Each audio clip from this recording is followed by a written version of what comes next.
During Jum'ah, my imam did qunut. I'm a Hanafi, and I'm wondering if the prayer was acceptable for me. I've never seen this before. So, the dua al-qunut, the Prophet ﷺ did the qunut prayer, right, for a period of time against these tribes that had killed some of the foremost of the companions, right? And we see a basis in the sunnah of the Prophet ﷺ for what's called qunutun nazila, when some great affliction befalls, to make qunut, which is qunut refers to a fervent, devoted prayer or supplication. And then the scholars differed on what is the precedent understood from this. So in some schools, such as the Shafi'i school, they considered it a general sunnah in the Fajr prayer. That it is from the sunnahs of Fajr to make the dua of qunut after the ruku', right? Daily. Others considered it specific to the nazila, when some great calamity occurs.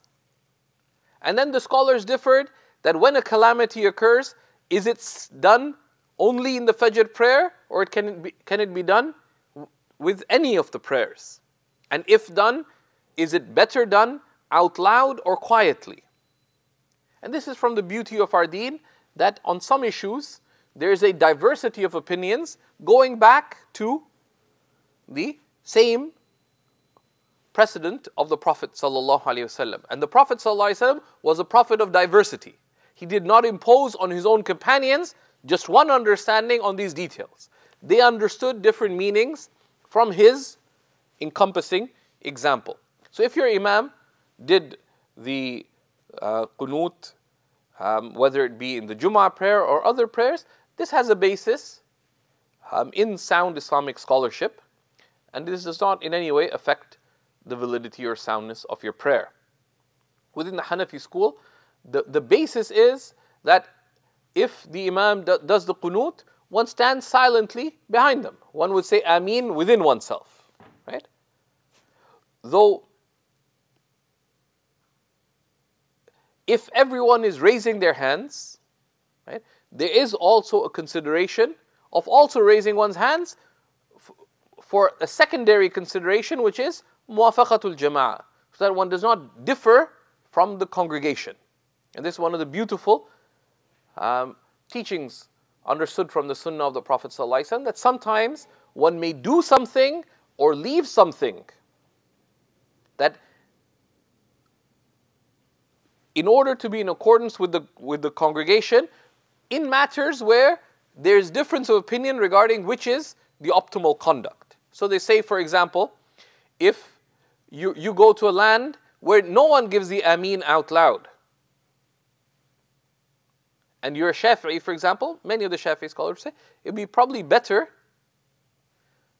not to say Ameen out loud, so you don't confuse people, right? And we see this actually from the practice of Imam Shafi'i himself. It's related when he led Fajr prayer at the masjid next to the grave of Abu Hanifa.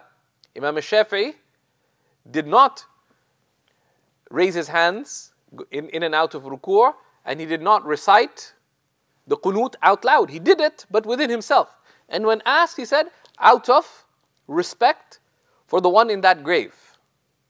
Right? Because it was after the time of Imam Abu Hanifa. And you see, this adab and this culture of respecting difference of opinion is a beautiful aspect, and this has been the default in our history, and it's a history of amazing diversity. Similarly, when I got to Damascus, I was confused. Sometimes I'd see Hanafi scholars at Fajr, they would do the qunut once in a while. I'm like, why are you doing that? You're not supposed to do that in your school. I said, because we have Hanafis and we have Shafi'is here.